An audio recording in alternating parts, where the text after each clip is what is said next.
everybody, what's going on? Diego here. Welcome to another Rad Podcast episode. Guys, it's been a while, but we're back at it and better than ever.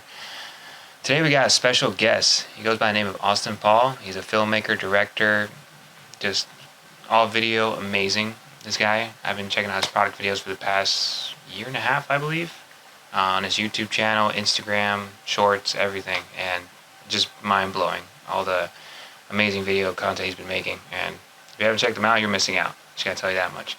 So we're gonna be chatting with him, see what it's all about, tell us a little bit about his filmmaking career, a bit of everything. See who Austen Paul really is. I'm hyped to have him on. I know it's been a long time coming, and finally we have arrived to this day. So you should be hopping on a little bit, and we'll get on chatting. 1 second here. Sorry. How you doing? Good. How are you doing? Man, good. Nice chilling day, Tuesday. Yeah, sorry about that. I was like, I've been stuck on this edit for a bit of time, and then like I just finally now got like the flow. Like I can't. I was like, I know how that is. I know how that is though. Yeah. When you want to get edited out, you're like, dude, I gotta get this is it. Yeah, because sometimes you get so stuck in. Sorry, I'm getting my audio. There we go. All right. Boom. There we go. We are in. Perfect. This is my little room studio we got going on over here.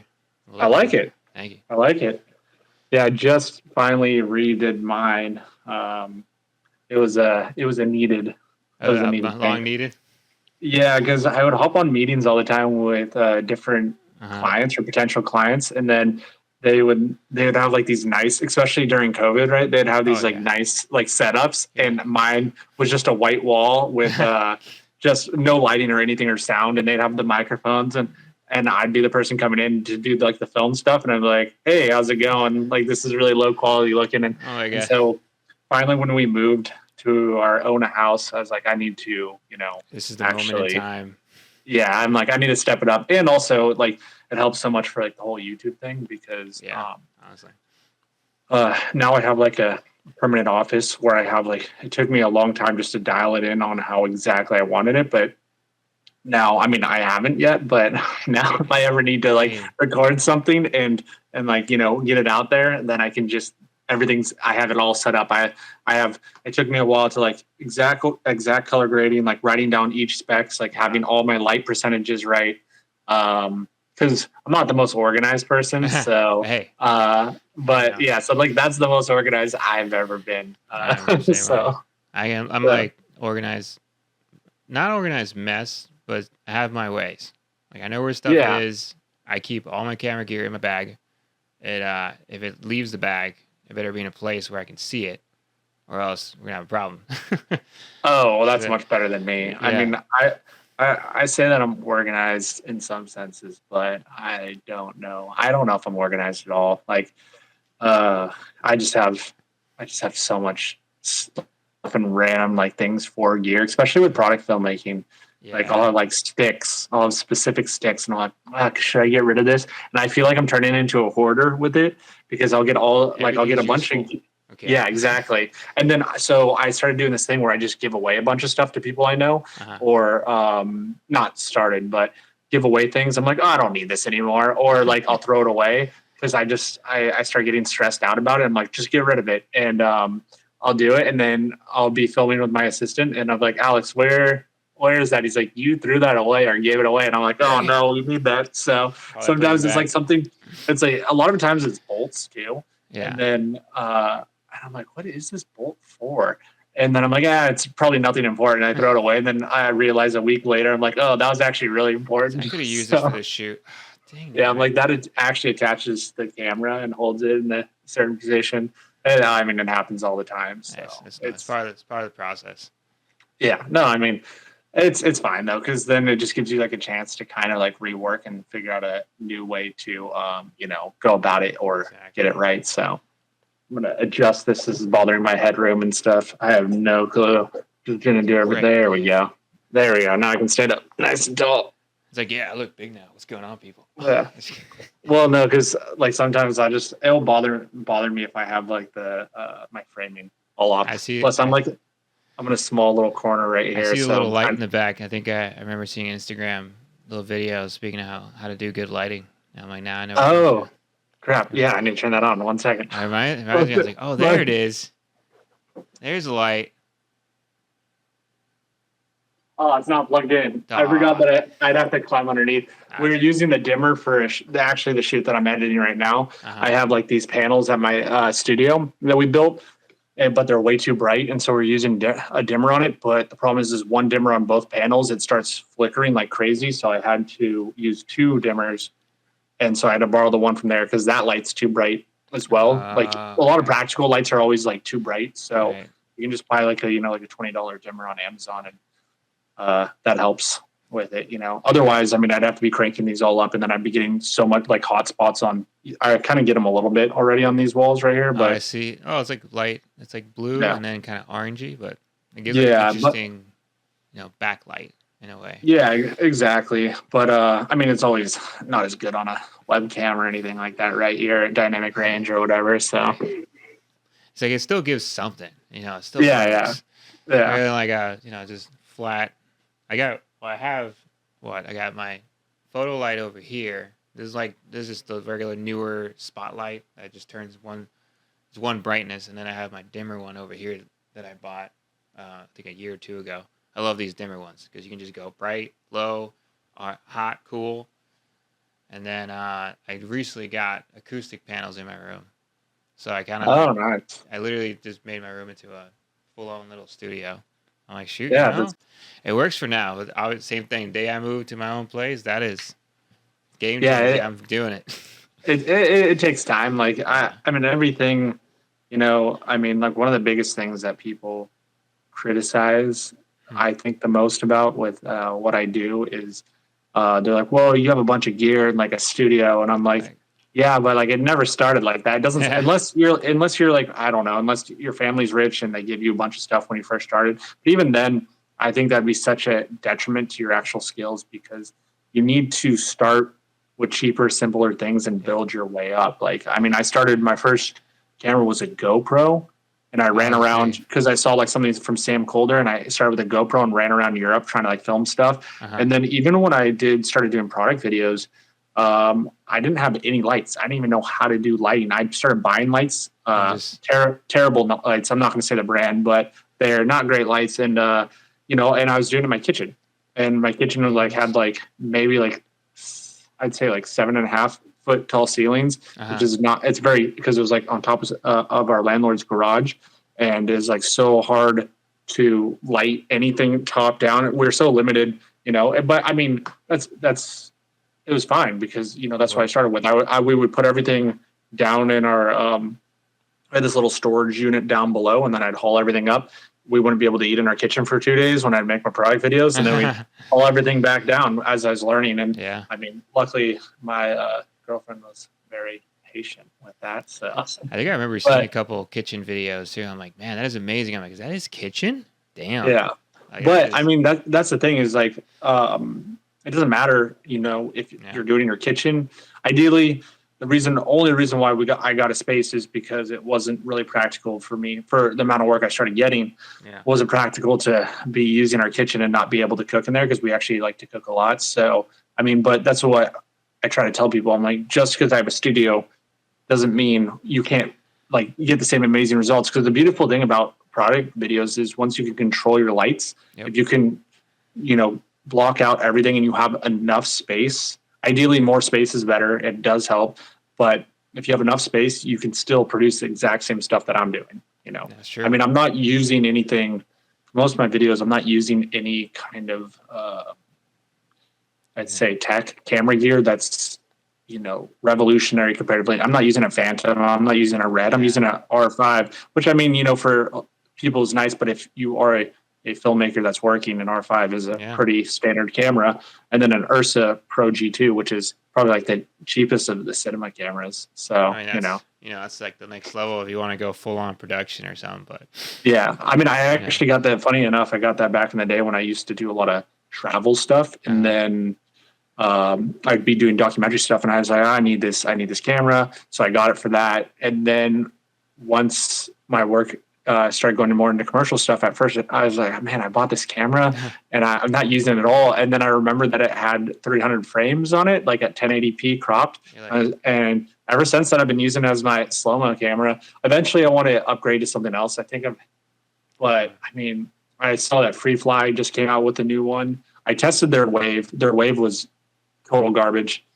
Sorry, FreeFly. But I rented it. I rented it because luckily my girlfriend, she's like, just rent it first, because I was so excited that somebody finally came out with like an affordable like slow motion camera. Yeah. It was terrible. There was like lines tearing through it. Ooh. And so the image and stuff, even outside bright daylight. So I was like, no go. And then my friend got a Chronos, which is actually pretty good, but the dynamic range is the dynamic range isn't great. And I was like, well, I still have my Ursa and it shoots 300 frames. It's not 1,000 frames, but like I feel like the image quality is a little bit better.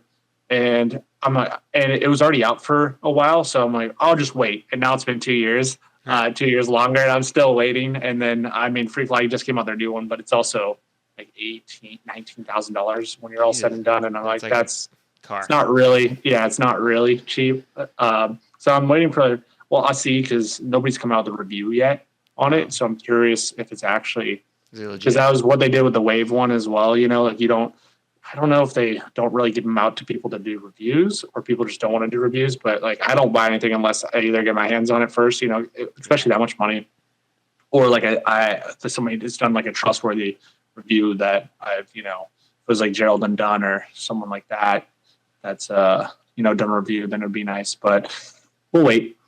But his are a little like too complex for me sometimes. I'm like, he's going into way too many specs. Versatility, usability. Just tell me if it's good. That's all I need to know. So I do any piece of camera gear. I actually look it up from lenses to lights. I'm just like, all right, which ones are the most like, you know, good, or like have a good rating? I'm not gonna just get anything, you know, and at the same time affordable. Yeah. So I was like either top 10 or top 5. I'll just, you know, go to based on whichever has the best rating on that. Just get it. Yeah, exactly. I mean, I've learned from buying gears that sometimes you don't ever buy things because you think it's going to get you more work. Only buy it if you need it for work. Because I can't believe I don't even know the word I was trying to say. But I just, there's been so many times that I've bought gear that, you know, I thought it was going to up level my career, and the reality is that it was never needed, and then it would just sit on a shelf, like very expensive equipment that just sat on a shelf. I never needed it. And even so, like even using a nicer camera than the R5, like, you know, a cinema camera would be fine for image quality, but it actually, for like usability, it wouldn't work. It would slow down my workflow a lot, you know, and then I'd actually have to buy more equipment, because like the nicer equipment, I know, I'm sure people will roast me on this, but I mean, this is just from my experience, is that the nicer the equipment is that you get, the more complicated it is to use, and the more things you need to use with it. So for example, like for like a Lamborghini comparatively to a Honda Civic, is not going to break down. You can always use that. You could freaking run that thing into a tree and it's still going to run. Lamborghini is going to need to be fine-tuned. You're going to can only drive it on certain roads. I mean, it's still a beautiful car. It looks great, but at the same time, you're going to have so many more problems with it, right? Yep. And I mean, R5 is I wouldn't say it's a Honda Civic, definitely not. But, you know, it's a very versatile car or camera. It's a very versatile camera that you can use, you know, for so many different things. And it just makes you have good enough image quality. And then it's so funny because anytime like a reel does well of mine, people will question like, well, where's your focus pulling like on your camera, and like blah blah blah. I'm like, I have autofocus. I'm like, it's good enough at this point that, you know, people are wondering how I'm getting the focus. Then it works. Obviously, it's not perfect, but it's good enough that I don't have to hire a focus puller. I don't have to set up extra gear, you know, any of that kind of stuff. And so that's self-sufficient. Yeah, exactly. So that's my whole thought process on, you know, camera gear and stuff. But sorry, I ramble a lot. Yeah, that was normal. How'd you actually get into product videography? Yeah. First place, or what sparked like, you know what? I'm gonna just do product videography. That's it. Product videos. Yeah. So I mean, I was already doing a bunch of commercial marketing videos, and I was traveling quite a bit. I was traveling like all over the world. Each month I was like in a different place on an airline.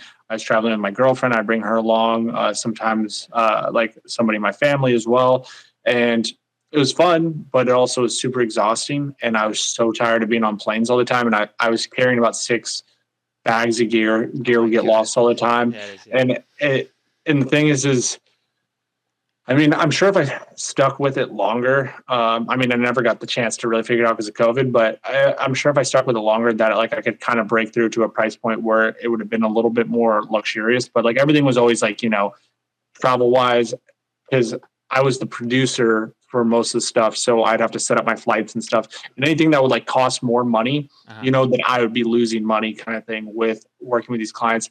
And so I'd always kind of do, like, I was younger too, and so I do more like bottom of the barrel travel just so that I can make more money on the project, right? And it was exhausting. And then after a while, I think it was towards the end of the year, I was talking to my girlfriend and we were at the airport, and I was like, I just want to do something different. Like, I want to do something more creative. Like, I love this, but I'm just tired of traveling. I'm like, I don't want to travel like right now. Like, I'm just burnt out.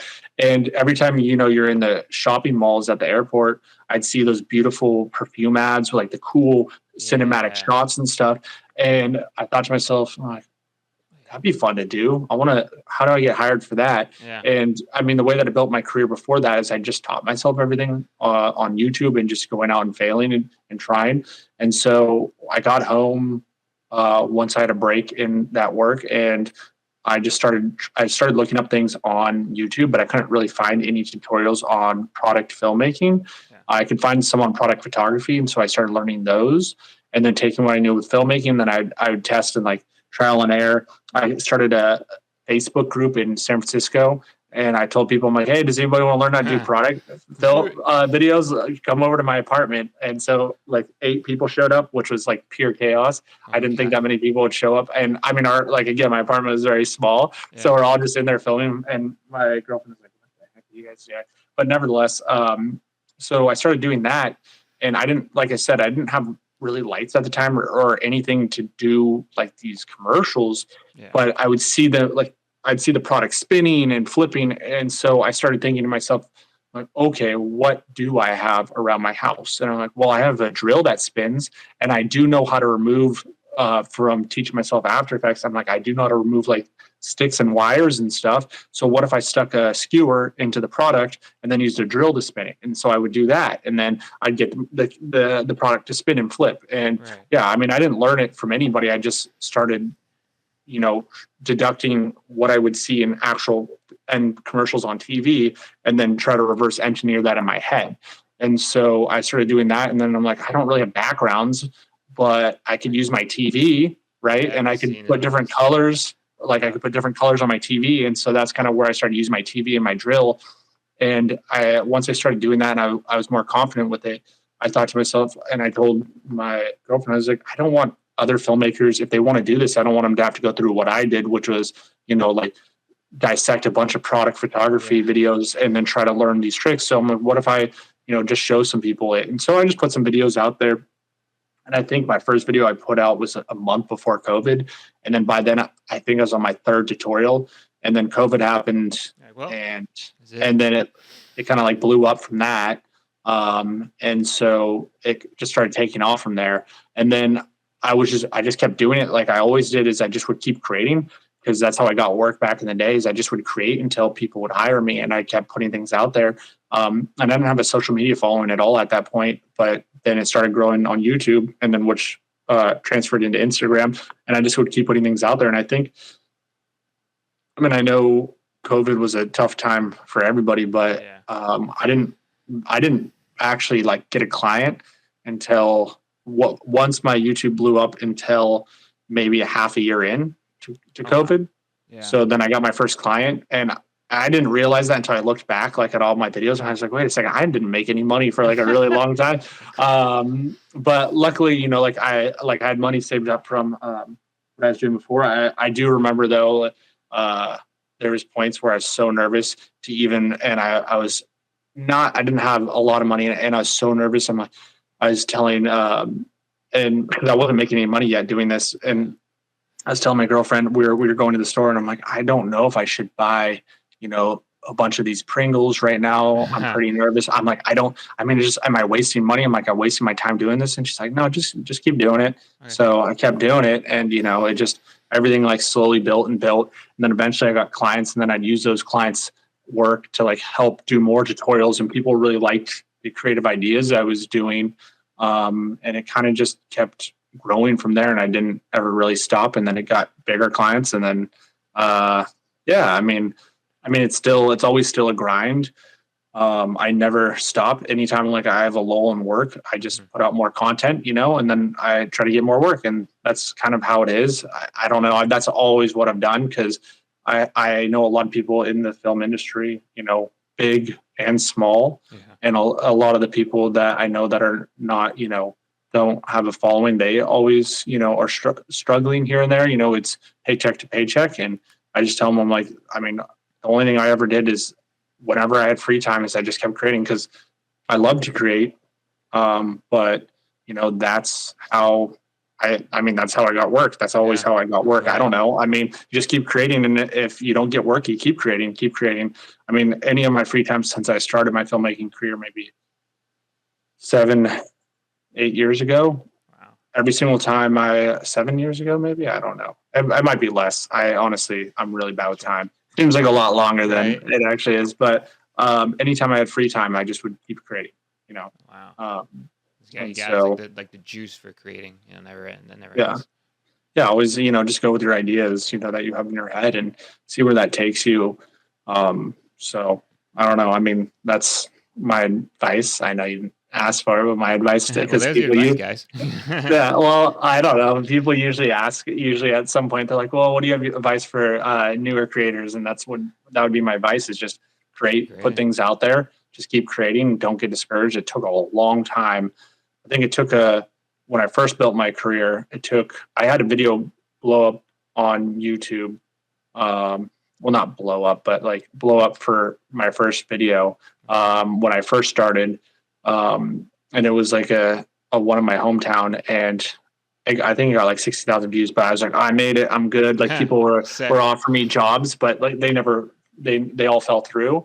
And it wasn't until a year later, I was taking everything I could on Craigslist, which was like sketch. I was doing anything I could when I first started filmmaking. I had told a company that I lived in LA, and I don't know if you know how far San Francisco is from LA, but it's about 7.5 hours, right? Most of the time, if you're going downtown LA. I told them I lived there. And so I would drive down there with no money. I would drive down there. I didn't have enough money to stay in a hotel. So I drive down there. I would film for them. This was non-paid as well, but it was for like travel opportunities. So I got to go travel with them around the world on other things, but I'd have to shoot events for them. And so I told them I lived in LA. I applied for the job. I'd drive down there, and I'd be so tired coming back because the events would be late at night. I'd sleep on the side of the road, and I would do this about 2 to 3 times a month for them. Wow. And then I get to go travel with them on other things. And that was like maybe once every 2 months, but like that helped build my portfolio. I don't know if it ever really lent, I don't know, that's the thing is like, I see a lot of people, they're like, well, I don't have work or anything like that. And like things for free, like that's such like a rip off. And I'm like, man, I don't know if I was in your position when I started and I didn't have it, I'd still do things for free. I shouldn't say that, but I still do if I think it's something that, if it's something that is passionate to me, because that's the things that you're going to be passionate about and the things that you want to drive for. A lot of the times they're not going to be money at first, and you have to, take those and create them into opportunities. The first thing that I ever, like one of the biggest things that I ever first did was direct a TV show. And I did that from a paid opportunity. A free opportunity to start. And then it led to a paid opportunity of directing a TV show. And so that's, to anybody, even if you are a lot farther in your career, as long as you're not feeling like you're getting taken advantage of, if people are coming to you, I think the thing is if people are coming to you and asking you to do things for free, and instead of you initiating it, then, that's where it is. Just, you don't want to ever get taken advantage of. But I always say, do things for free, get yourself out there, put your foot in the door, make connections, because those connections lead to other cannections. And eventually you build like a whole list and a whole portfolio. You built a solid following of not like people online, social media, but you built a solid following of business entrepreneurs, different businesses, mom and pop shops, e-commerce. There's so many e-commerce companies that are always trying to market, so I don't know. I mean, put yourself on Fiverr. I don't know. There's just so many different things you can do. It kind of. I don't know. I don't know. Yeah, well, that's what I'm saying. Not everything, but there is. I have a friend that built some of his contacts on Fiverr, and it was a slow start, but then it slowly started building up, and then he got bigger and bigger clients. And I know people that made their whole thing on just small Amazon e-commerce videos. Nothing amazing, but they'll do those, So I mean, there's a lot of opportunities out there, and I mean, barters. Yeah, exactly. Because I go to car shows and stuff, and sometimes when I go to car shows, I obviously bring my camera because I'm like, that's what I do. I'm not gonna just not bring my camera. So now I've already had one in the West Palm where it's Fuel Fest, and I reached out to them first asking for a media pass just in case if they had any, and then it went from that to, oh hey, we'll pay your ticket in if you can share content with us. I was like, okay, no problem, and there you go. They literally paid my ticket, sent me an email, and I get there, and I basically do as I normally would, except this time I had an official share media pass folder to share. Yeah, and then some videos. You make connections off that, and if they like your work, then they're like, "Hey, you want to come do it again?" And you're like, "Yeah, I do, but it actually is going to cost this much." How much are we talking now? Yeah, exactly. Because I mean, then now they know you, right? They know you. They've worked with you, and it's so much easier than trying to cold call somebody and say, "Hey, let's do some work. Pay me to do work. You've never met me before. Like I don't know if this person's legit or not, right?" Another thing that I've seen like a few content creators talk about is that you can reach out to people and be like, "I'd love to create a video for you. It costs this much, but if you don't like it or not satisfied, then it's free," kind of thing, or you don't have to pay or whatever. Yeah. I don't think it's free. I don't think they give it to him for free. I saw like this whole reel about this guy explaining it. He gets his work, and I was like, that works too. That's another way. But I mean, I've always done like, do something for free first, and then it opens up other connections and stuff. But, I mean, everything's different for everybody. Yeah. And I mean, I only recommend that if you really love filmmaking, though. You have to be I seen one kid. I think it was it TikTok? I think it was on TikTok. He would literally go up to like, let's say a food truck, and I'd be like, hey, can I film you a free video? And I'm like, who's this kid? When I look him up, I'm like, he's sick. It'd be a random stranger, it could be LA or wherever. You go up to like this kid dressed as Superman, and he's like, oh, hey, can I film you a video? And then the dad would be, yeah, sure. And he'll show him do all the movements, all the filming, and then he'll show the product, the after product, and it was like insane. And I was like, oh my God, like, who's this guy? See, I mean, you're just going out there and doing it. And I mean, if you didn't do all that stuff for free, he probably would have never built up his social media. And I'm sure he has a probably pretty good following from it. And then now gets, clients because of that, influence or clients or whatnot. I know who it was. I'm like, oh shoot. When I looked at his portfolio, I'm like, oh my God, this guy's like, this is insane. Like, I thought it was like some random kid. He probably thinks that, he might be good. But then when I see his edits, I'm like, oh shit, this guy's like really good. That's awesome. Yeah, I mean, I don't know. I think a lot of people can be stubborn to the fact that like, well, I'm not getting paid, then I'm not doing it, and like are set in this old way and stuff. And I'm like, yeah, but if you're just sitting there, things aren't going to happen. Nobody's going to come knocking on your door and be like, hey, you want to direct the next big like film? You have to put yourself out there. You have to sacrifice. You have to make those risky investments. I mean, it doesn't always pay off, but I truly believe if you take those risks, and you stick with it long enough, they eventually pay off in some way, like full circle kind of thing. And I mean, that's how my business and career have done. I mean, well for me, So I mean, I'm very happy where I'm at, and obviously I want to keep growing, keep going, and like do bigger and bigger things and take those risks. And so that's always my thing. Is I'm always trying to do. I'm like, all right, what can I do? What's bigger? What's different? What's next? Exactly. So that's what I'm always doing. It's always thinking, what's the next best thing? Let's go. Yeah, exactly. What's been one of the most wildest, I guess, product video that you're proud of that you've done? Oh, product videos? Oh, there's a lot, but one you're like, this one right here is like my top fave. that you enjoy Um, watching? I don't like watching any of my work. So, I mean, I already see it enough when I edit it. Yeah. I would have to say, I mean, I'm trying to think what I've done recently. Um, Honestly, my favorite ones are the ones that challenge me, where I film it and I think it's going to be good, and then I edit it, and I'm like, this is total crap. Like, Do it I again. totally screwed it up. I'm like, I'm gonna have to reshoot this. Like, I'm like, damn it, I just messed this up. I can't edit my way out. Not saying like, because sometimes I'll do like effects where I'm like, oh, I can remove that, or like do this or make it flip like this in post. It'll be good. Um, and then I get stuck, and then I walk away, and then maybe 2 or 3 days later, it just hits me, and I'm like, wait a second, let me take another look at it, and I'll start doing it, and it all starts coming together, and I'm like, oh, this is like, then that's like where I get very excited. Yeah. For like a brief moment, I'm like, this is amazing, this is such a great video, and then like once I get that point, like once it's done, then I'm like, I don't like it anymore. Oh, Kind of thing. yeah. I think it's just the process. I think it's the challenge. I mean, Yep. anything. I mean, even when I'm filming, and I mean, I could be shooting something that's super similar, that kind of similar idea that I've come up with before, and all of a sudden just not working, and it's just a puzzle piece of trying to figure out. I'm like, okay, what device can I take, and what other thing can I take? This stick or this like this clamp and this C-stand arm, and then take this attachment and put it like this, and will that create the like the flip or the look or the movement that I'm Yeah. looking for? And so it's kind of cool. And that fact is like, I mean, it's very frustrating times, but those are the best times in any of the product videos that I do. I don't have like a specific one that I'm like, oh, I mean, for example, I mean, honestly, all my videos, I'm trying to think back to a video that I haven't had a problem with.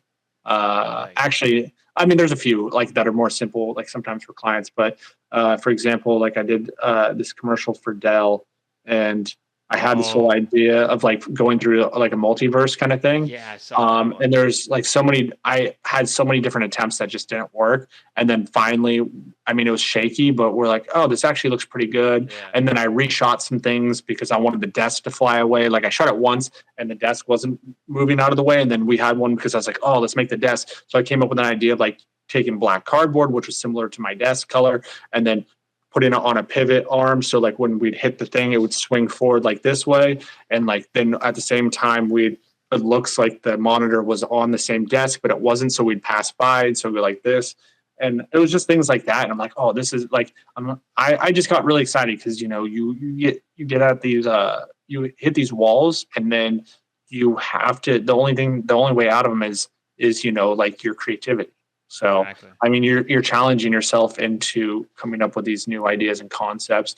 And for the longest time, because I get so stressed, especially for clients, when I come up with ideas, I try not to do as lofty of ideas a lot of the times for clients, unless I know for sure they're going to work now. But I think I've had enough experience where like I can kind of like know what's going to work and not work, and if not, then I can go back and fix it, reshoot it. Which I mean, I don't like to do because it costs more money, obviously. So I try to avoid that unless it's really necessary. But yeah, just putting myself into those challenging situations is probably the best part about it. Is, I mean, always keeping it something new and different and not trying to do the same thing. And that's why I got into product filmmaking in the first place, is because when I saw those perfume ads, I thought to myself, how creative these are. This is so much different than, oh, I have to shoot like, another cinematic video of this person's business, but it's so limited to where their location is, what the thing looks like, and it's going to be kind of roughly the same. When people come to me for product videos, because I've kind of built a foundation of people think that my work is very creative, they usually let me kind of take free control. Not all the time, but a lot of the time take free control of the idea. And they're like, what can you come up with? And I'm like, well, and so it's just fun. That's fun. It's fun to have an idea and then see it, like, bring that idea to life, and then see it change in front of your eyes until it gets to what it is, because anything that I come up with in my head is not exactly what's going to be the final outcome. Because I mean, the problem is no matter how much you've done filmmaking, you can think that you're going to like your idea, you're like, all right, we're going to get it exactly like this. And then there's always things you just don't think of. That's like a limitation. You're like, okay, well, that actually is not like physically possible. I don't know why I thought that, but we can kind of tweak it like this. And so, I mean, yeah, the problem solving part, I hate it. But it's my least favorite part, but it's also my favorite part because, you know, any good memory you have is never, you know, traveling or doing anything is it's never like the positive, the ones that went just super well and smoothly. It's always like the stressful ones that you pull through. And in the end, it's the more adventurous stuff is what you remember and you take away from your trips or any kind of memory you have. You're right. You know, like if it all went smoothly and well, you're like, oh, it was good. You know, I just went to Mexico and laid on a beach and it was chill. Or, you know, like, oh, our car broke down. Like we thought we were going to die. But then like all of a sudden we came and there's a random hotel and we stayed there and it was one of the most fun nights kind of thing. And that's, you know, even though that it was terrible in the moment, it's sometimes like, you know, most fun things because those are the things that you remember the most and had the most experience with. Right. Exactly. So, yeah. That was always the funnest. You ever catch yourself like going when you're at grocery shopping and you're just like, man, this product looks dope. I'm going to buy and do a video with it. Yeah. Oh no, I used to do that all the time, you know, and even now what I'll do is like, I'll come up with ideas and then, either companies will reach out to me or I'll come up with an idea. And then I'm like, okay, what product would fit that idea? You know, instead of, I mean, it's rare that I like look at product because otherwise it started driving me nuts going to the grocery store. Oh my God, yeah. And like, I'm like, I need a shop for like groceries right now because otherwise my brain doesn't shut off with filmmaking. Yeah. So I have to like I have to start setting boundaries with certain things. Like, otherwise, I need to eat this. But you know, this really looks really cool. Yeah. Because otherwise then that's all I'll be doing at the, you know, this when I'm at the store is like I won't shut off thinking about work and it can get very exhausting because I have a very my brain is like it just goes in circles a lot. So like it won't let go of things. And like so I'll just be thinking like 99% of my thoughts have to do around work and filmmaking. And so it can get exhausting. So I have to like, you know, like I have to kind of try to set boundaries and otherwise I just drive myself insane. So you're seeing things like, oh, no, I need to stop. Yeah, exactly. But I mean, that's where all my creativity, I guess, comes from too, is because I'm always trying to think and like work through problems and stuff. Even in my head, like, me and my girlfriend will go on walks and all of a sudden, like I'll be thinking and I don't realize that I'm doing it, but I'll be like thinking in my head as I'm walking, I'm going like, it'll start with a movement, like my idea, like it's just like it's like the idea is there, but it's so far back there in my head. And I'm like, and almost like it's really far down a tunnel. And I'm like, what is that? And I'm like trying to like bring it forward or like, you know, when you have a dream and then you're trying to remember that dream when you wake up and it's so hazy. That's what it's like. I'm like, what is it? What is it? And I'm like trying to work through it and we'll be walking out and like, she'll be talking to me about something and I'll be going like, and then I'm like this, and she's like, yeah, she's used to it now. But I mean, so like I have to like work through it, and I don't realize like I'm doing it, you know. So I'm like working through my head, trying to figure out how I'm manifesting that, I guess, idea or something to come into something. Like, trust me, and you'll like what I'm doing with this. Maybe I don't know. She watches everything I do, but just because I make her, because I ask her for feedback, I don't think she'd. I mean, I'm sure if I didn't ask her for feedback, she'd probably be more curious to watch it. But like, you know, because I shove it in front of her face all the time. We used to have in our old apartment, my desk would be here and her desk would be right here, and so every like because she does photography, and so there you go. Every time she's working, I'm like, hey, wait, what about this? And she got so annoyed at it. But now we have our own office, so you can be over here, and I'm over here, so. Well, because what she does, like, I don't really have funny enough is like, I don't have like the best advice. Like I taught her because she wasn't a photographer at all when I first met her. And then she started doing, because I was doing weddings for quite a while, doing wedding filmmaking. And she started doing them with me. And she's like, I like it. And I like, you know, meeting the couples, but I don't really want to do filmmaking. Like, I'd rather be a photographer. I think I have more of an eye for that. And so she started doing that. And at first I was like, yeah, like this and this. And then she just took it and like excelled way past my photography, like, you know, skills.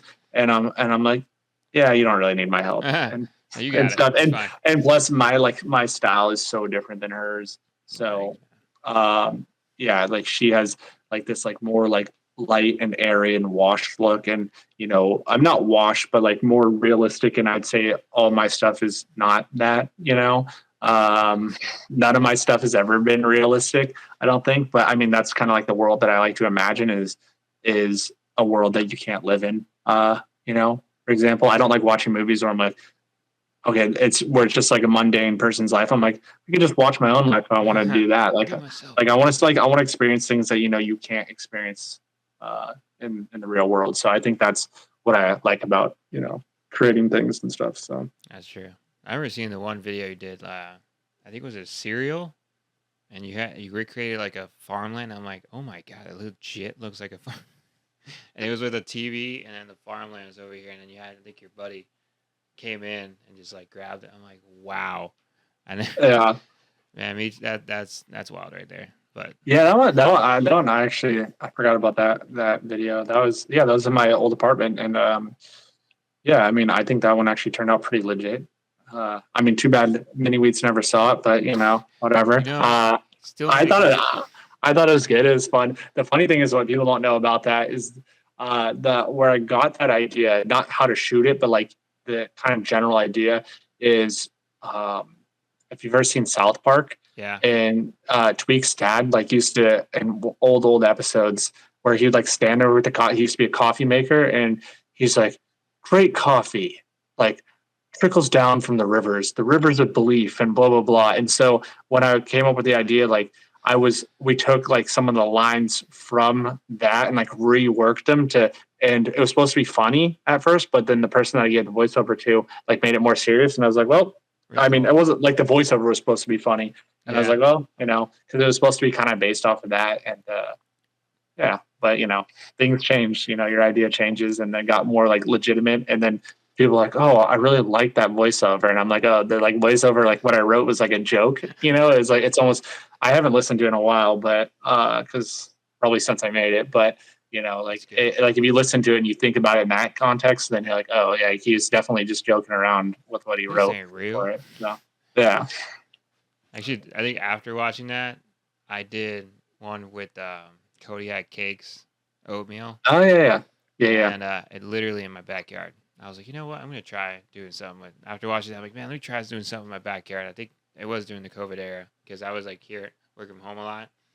And then I was like, all right, let me take this cereal, and I have like this nice wooden table in the back in my backyard from a certain angle at the right time of day. You can't tell it's my backyard. So I was like, okay, I put the oatmeal on the grass by the tree, filmed me taking it, opening it up, putting a packet into the bowl, and I actually did a little voiceover like Kodiak Cakes oatmeal. Try to sound as country as I could. And I rewatched it, I'm like, damn, it actually looks like I think that's the first. The only product video that I've done that actually has over like 1,000 views right now. That's awesome. Like, damn, that's great. Okay, that's something. So good. See, I mean, and that's the thing is like, I mean, I don't know if it ever led to any work. Obviously, maybe not with them, but like with anybody. But I mean, if you kept at that and you keep doing that, it grows into more clients and stuff. It just I could show them. It is did this like, oh wow, okay.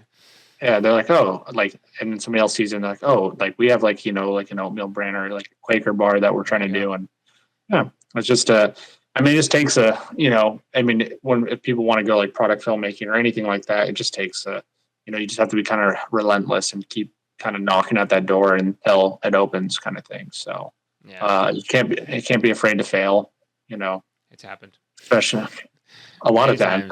It happens every single time I pick up the camera. I fail at something, and then yeah, I can't believe every shoot that I do, there's something that I mess up on, or something that we get stuck on, or where you just have that thing in the back of your head where you're like, oh, I just want to quit right now. Like this isn't working the way I wanted it to. But even with the video I'm working on right now, I was like, well, I just wasted 2 days filming this, and oh god, it's total crap. Like when I first edited it, and then I walked away, and then I came back to it, and I'm like, wait, okay, maybe if I do this and this and this, and now I'm like, it's right there. And then I found like the right music, because the first music I used, it just, and then I have like my small group of people that like I trust, that are like good friends, that are all content creators and I'll send it to them. I'm like, what do you guys think? And if they all give me the thumbs up, then it's good to go. But usually one or two will give me some tweak, advice, and then I'll do that and stuff like that. And then, it's good to go. You also know Daniel Schiffer also, right? Yeah. We talk maybe like once a year. So, but I mean, when we do talk, we talk for a few hours. He's a super nice dude. I'm busy, so I can't imagine how busy of a person he is, it's just exponential. I think, as your following, grows and like clientele and demands and stuff. So like, I could not imagine, how crazy and hectic his life can be. And I think knowing him, he likes to take, this could all be assumptions from the once a year that we talk, but I think he likes to have his like, space and distance and take his own time, because I'm sure you can get so burnt out with it and stuff. And, I do all the time, but everybody operates differently. I'm like, I always have to be around people. So, and I don't want to be alone. It's like, all right, my girlfriend, like it's something I've had to learn in our relationship so much is that she's like, okay, I need like my alone time now. And I'm like, oh, because I was the youngest child. And so I was always used to being around people. And I'm like, all right, so who am I going to hang out with or call now? I'm like, I don't want to sit by myself. So I'm going to go with the boys then. All right. Yeah. No. All right. You said you want to be alone. Gosh. Yeah. What do you want me to do? I find it's funny, like, as even now, like, I have very few friends I have. Like, I won't see them every day. And even people, like, if they hit me up every day, I'll be like, dude, I need like a little space. Calm down. I just talked to you yesterday. It's fine. Yeah. Let time build up and we can have stuff to talk about, or wait till we hang out.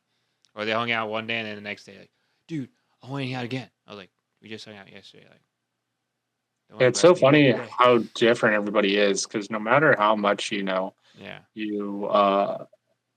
try to think in somebody else's perspective, the hardest thing is that we only take our perspective and be like, why is this person acting like this or doing this? Because we're only looking at it through the lens of our own eyes. It's very hard for you to remove yourself from, all the conditions, habits, personality traits that you have and be like, okay, where's this person? Because people think completely differently. And now you're like, wait, why is this person being like this? And it's a weird thing to like, try to comprehend, but I feel like it's never really possible to be like, okay, well, let's see it from their perspective. Not let's see it from their perspective, but to ever actually truly look at it through somebody else's eyes, right? Yeah. And like what they go through and stuff, and where they're coming from, or why people act a certain way. Because it's usually people act a certain way. It's never has to do with what's on the surface, right? So that's true. It's wild. Yeah, as well. I had one buddy that called me up probably every single day, at the same time, and usually twice a day. And at one point, I was like, bro, you're cool and all, but give me like a little space, man. I think we're running out of stuff to talk about here.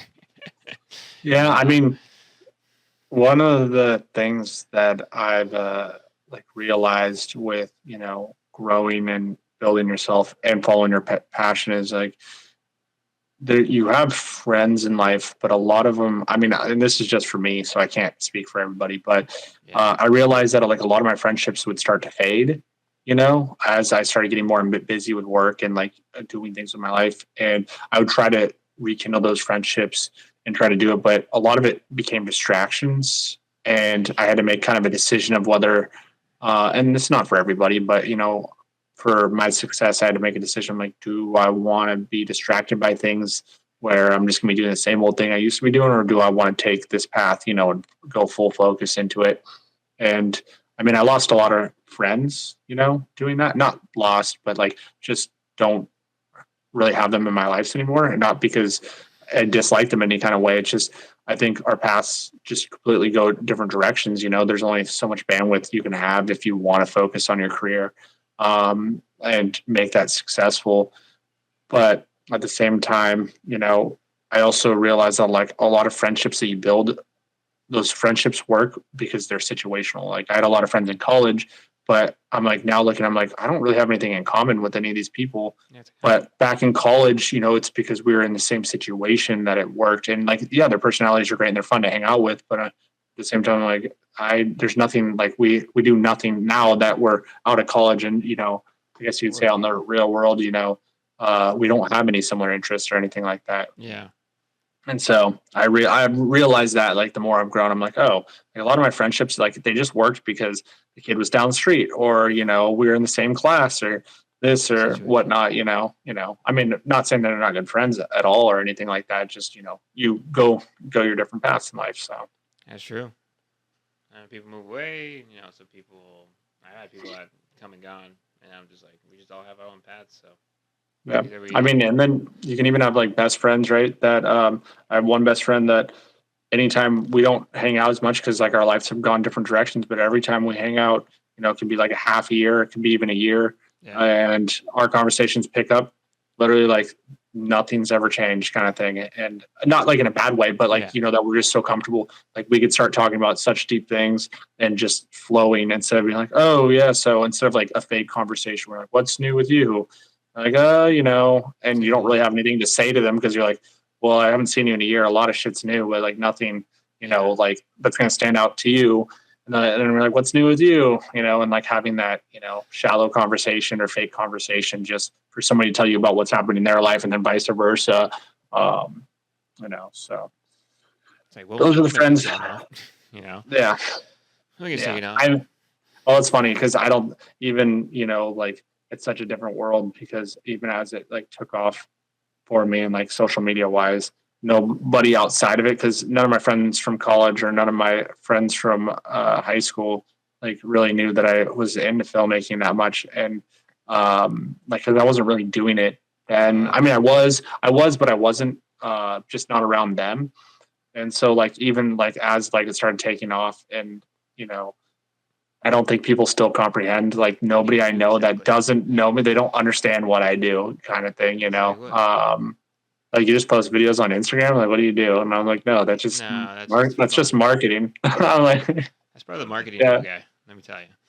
Yeah, but yeah, no, it's so it's funny because like everybody has like very if you're not in this world, I feel like it's hard to understand because exactly. And I mean, I'd be the same thing if somebody started talking to me about, I mean, I kind of know sales a little bit because I have to deal with it with, obviously my stuff, but, like I'm not in a corporate company. And when I hear people talking about like their position and their job, I'm like, wait, what do you do? I'm like, I'm like, what is that? They're like, they'll explain. I'm like, yeah, but what do you do? And they're like, well, we have like meetings and talk about stuff. And I'm like, but what do you do? What do you do exactly?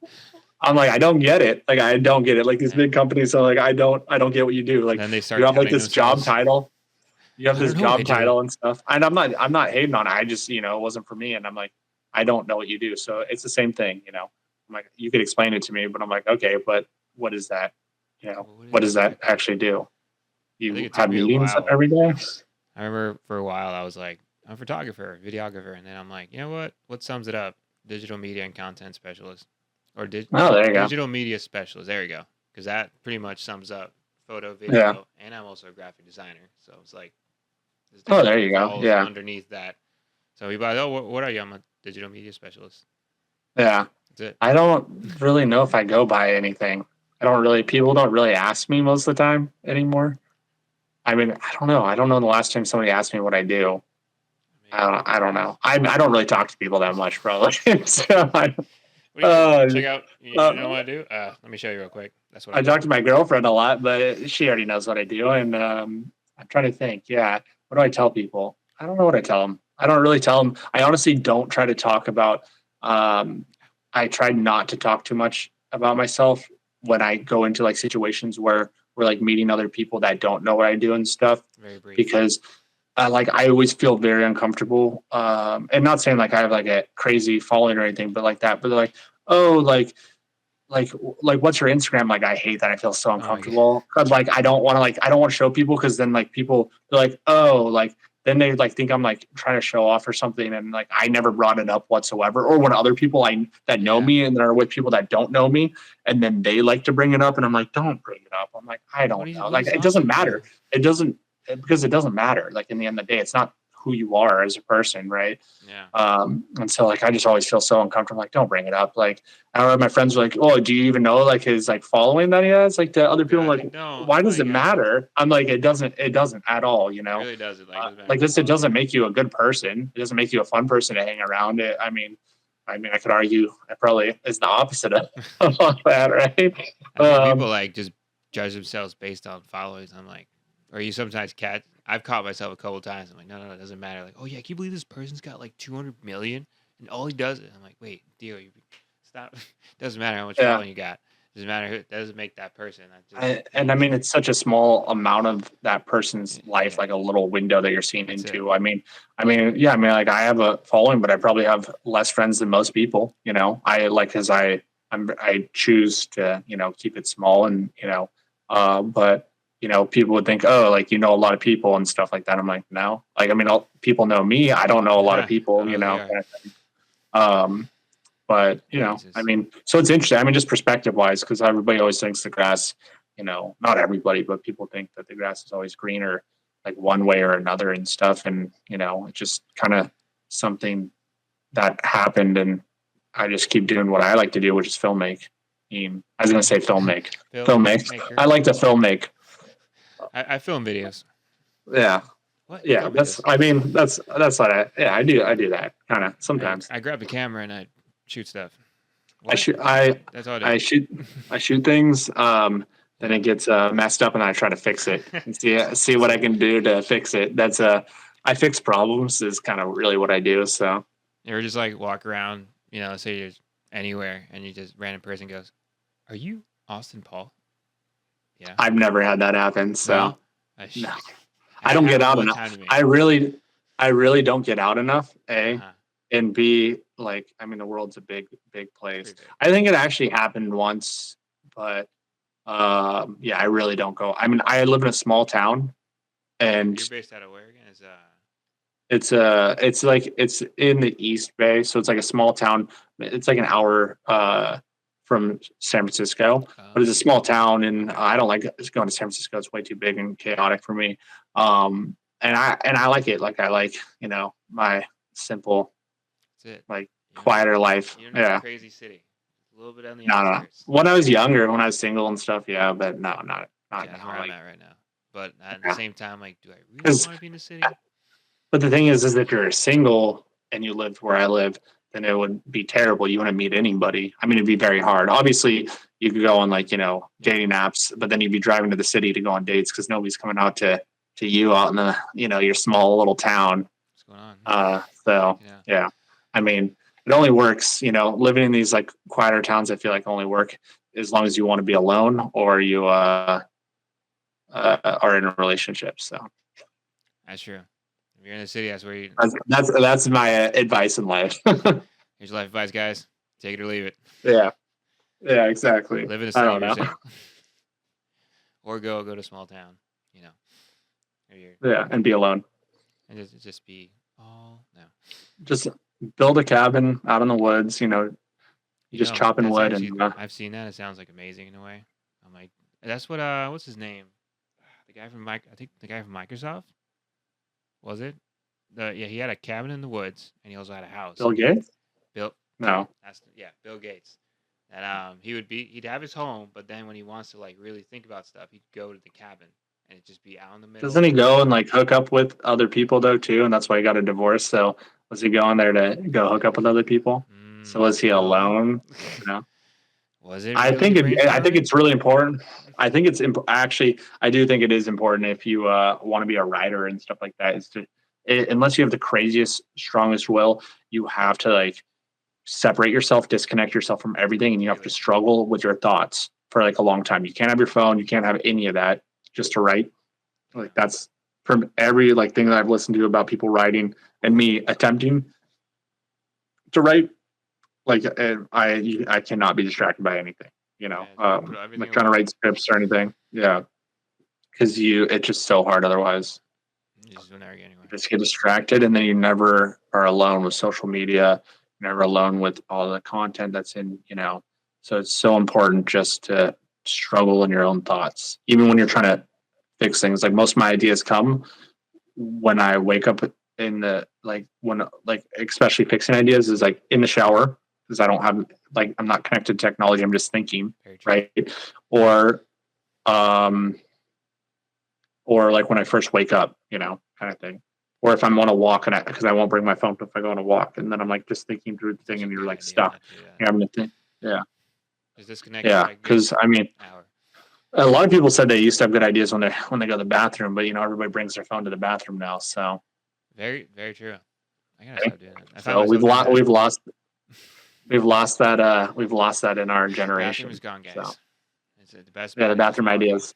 Or bike ride because you're not gonna be on the phone. Or just put your phone away. Turn and you'd be surprised, like especially if you're trying to work through something, like you'd be surprised how fast you'll figure it out. I'm gonna try it. I mean, I don't know. It works for me. Everybody's brain's different, so I'm only doing my perspective right now. But it has helped me a lot, especially if I don't like an edit. Just put everything down. Don't take your phone with you because you'll get distracted, and just go walk. Just think about it for a little while and then just come back to it. Yeah. Start with like a fresh brain, and that helps immensely with it. And sometimes it takes 2 days. Especially like one of the hardest things is getting the right music for your videos because music is so important. I think people overlook it so much, or they just don't like.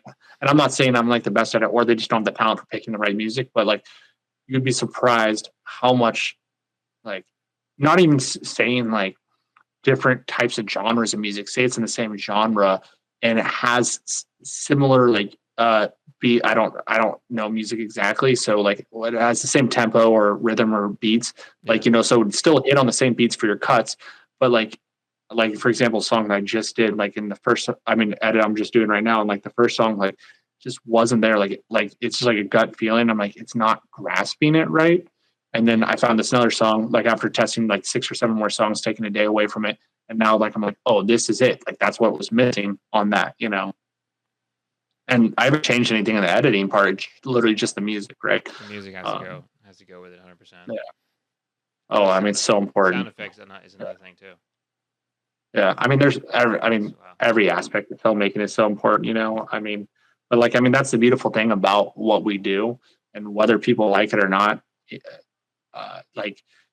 It's cool because there was infinite different ways that your video from start to finish can end up, right?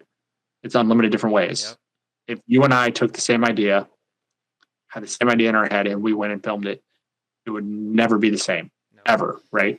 Like it would be completely different. If we took everybody in the world and gave them the same idea and the camera, same equipment, and said, film this, everybody's would be different.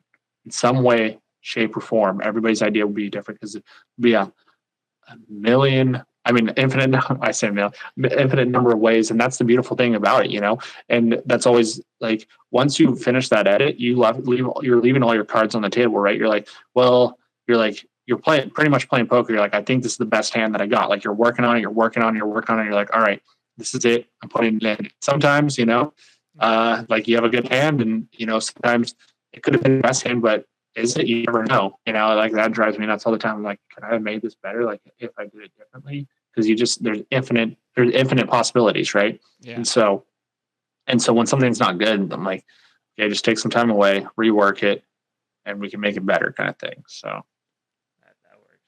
That's the way the world works, right there. Yeah. I don't know. I mean, that's the cool thing about filmmaking, right? It's all perspective. It's all subjective. I love watching it. Like now when I watch movies, it's just like you kind of know how stuff is done after being in it, and you're like, man, I know how they did that. Oh, I know how that is. Yeah, it's also annoying though too, because I'll be like, all right, I know exactly what they're gonna do next in this film. Like I can like kind of tell, not all the time, but like most of the times I'm like, all right, this is gonna happen next, and I'll call it out, and my girlfriend will be like, I just know, man. No, she'll just shake her head. Or she'll be like, ooh, you did it, kind of thing. And I'm like, yeah, it's kind of annoying. I mean, you can still lose yourself in films, but like, like when it's predictable, you're like, oh. But I don't mean everything doesn't need to have a twist or anything like that, Otherwise, people are like trying to be too clever. And then if you're like trying to always be too clever, then it almost, ruins what you're trying to do at the same time, because then you're forcing it, right? Yeah. I don't know.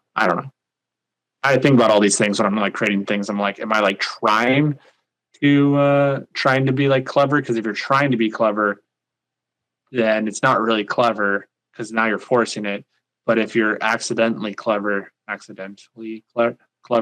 then like, it will be, I don't know. I don't know. I mean, but then again, that's only my perspective because I'm only looking at it for myself. I could ramble on forever. I'll start talking in circles for a long time. But yeah. That's how it works.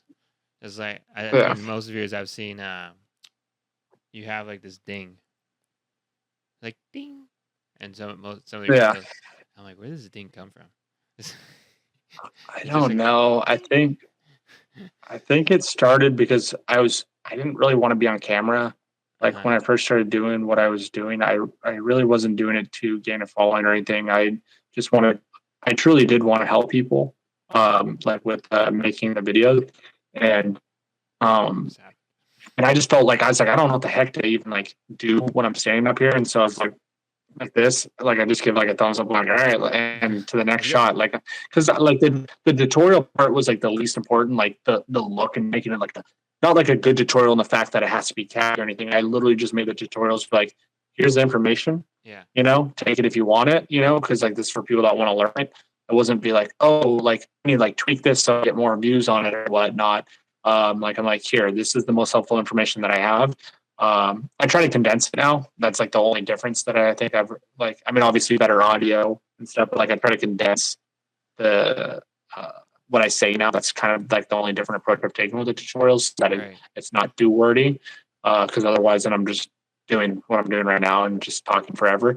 But yeah, I mean, so like I was just uncomfortable, and then so I do this, and then I was like, oh, it's kind of reminds me of like those old commercials where like in the 90s and the kid would be like, yeah. And so I just started doing that. And then I didn't really think much of it. And then people started commenting on it and like people really hated it. And that just made me like it a lot more because people like stop doing. Well, because people told me like demanding that I stop doing that. I'm like, first off, this isn't your channel. Like, so like, it kind of like annoyed me a little bit. I'm like, okay, I'm gonna overdo it. I mean, I've slowly stopped doing it now because people don't bring it up anymore. Yeah. Like, people would bring it up. And, so I was like, I'm just doubling down on this. And I even like, cause I try to respond to everybody. I remember like responding to one person. They're like, the ding is like really annoying. I'm like, oh, I'm sorry you feel that way, but like, I'm going to keep doing it. Cause it's, like it's my channel. And they're like, I can't believe you would say that to your like followers and like blah, blah, blah. And I'm like, okay. I'm like, I'm sorry you feel that way. I'm like, I don't know why people were like so like heated about it. I never understood it. So like, I just thought it was funny. And I was like, oh, I can kind of like annoy people a little bit, which I mean, it's kind of fun. Like it's fun to piss people off sometimes, right? You just have fun with it. Like, oh, yeah, exactly. I'm like, I'm doing this work. I'm doing it for free. Like, like it takes so much time and effort out of my day to like do a tutorial. And I'm like, and then you're going to be like upset about, I always find that funny. Like when people are like, well, actually you should like, maybe do it like this next time. But like not in like a way of like helpful criticism, like just like what they feel like their opinion is on the matter. And I'm like, how about you go do it? Like, I'm like, you go do that. Like if you don't like it or don't watch it. I'm like, I don't care. Like it doesn't, I don't know. But nevertheless, you come across all different types of people when you put your stuff out there. So there's going to be people you never make happy, and then there's people that you always make happy, and then there's most of the people in the middle, which is you and I, and we just enjoy what we enjoy, and you like it or don't enjoy what we don't enjoy. Yeah, I always like, because it used to be, it was really hard at first when people would like just say really hurtful and mean things. Like I'm a sensitive person. I'm artistic, I take things personally when I'm like, why is this person being so rude? And then I would realize like when people would do that, I'm like, I ask myself, I'm like, would you ever like in your life, like, have you ever taken the time to go onto somebody's video and just, even if you don't like it, even a restaurant, unless the restaurant was like appallingly rude and like, I don't know, like, like started yelling at you or something. Like, I don't think I've ever taken the time to ever like go onto social media and comment something negative, even if I don't like the thing, like the video. I'm not like, your video sucks. Like, I'm like who as a normal human being does that, Exactly. People don't. And so I'm like, I don't know. Like, so then I kind of just feel bad for people if they do that. I'm like, well, you got to be hurting a lot if you feel like that's like what you have to do is go on there. Because even if I don't like things, I'm like, oh, it's just not for me. Like, I'm not like, oh, well, let me tell you guys what I think about your video. Like I understand like how much work it takes for anybody to do anything, even like terrible movies. Like after, doing short films and just finishing up my first feature film, I can never hate on somebody's work. I know how much work it is and how many people, even no matter what, even if it didn't like, it's not the best film. It could be the worst film in the world. It doesn't matter. Like people put so much, like the people, not everybody maybe, but people working on that set and stuff like that, they worked their hardest to try to make it the best thing that they could. Right. Exactly. So, and I mean, it's just rolling dice sometimes, some people have hotter hands than others, but you can roll those dice and sometimes you just come up with the 7 and you just screwed everybody else around the table over, right? So got him. I think that's how craps works. I've only played like the automatic one where you hit the button at Vegas. So I never like doing the actual.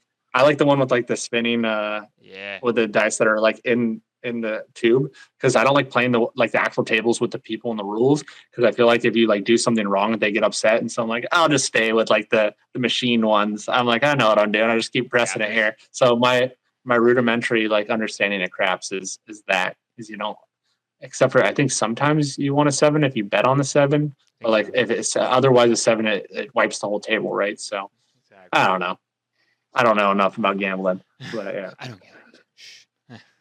Well, on that note, I think we covered everything. Shoot, before my battery dies on the camera, I'm looking at it right now. No, you're all good, man. I get it, man. I see it. Always, and I'm like, you are not dying before I say goodbye on this thing. That is the last one. Oh, perfect. That was good, man. Definitely was really good. Good chatting. Yeah, I don't know. We talked about a lot of stuff, so I think. Yeah, we talked everything. I think everything covered. Yeah. I always just like just chatting, because I feel like if it's too scripted, it's gonna be like, oh man, they just scripted that whole thing. I'm like, no, you just chat and stuff. That's it. Stuff just comes out. It's like you're having conversations. Oh yeah, no. That's really it. I know. Yeah, I don't usually. I mean, everybody always has like questions for me, and I'm like, I don't think we're ever probably gonna hit these. I'll probably just start talking and stuff.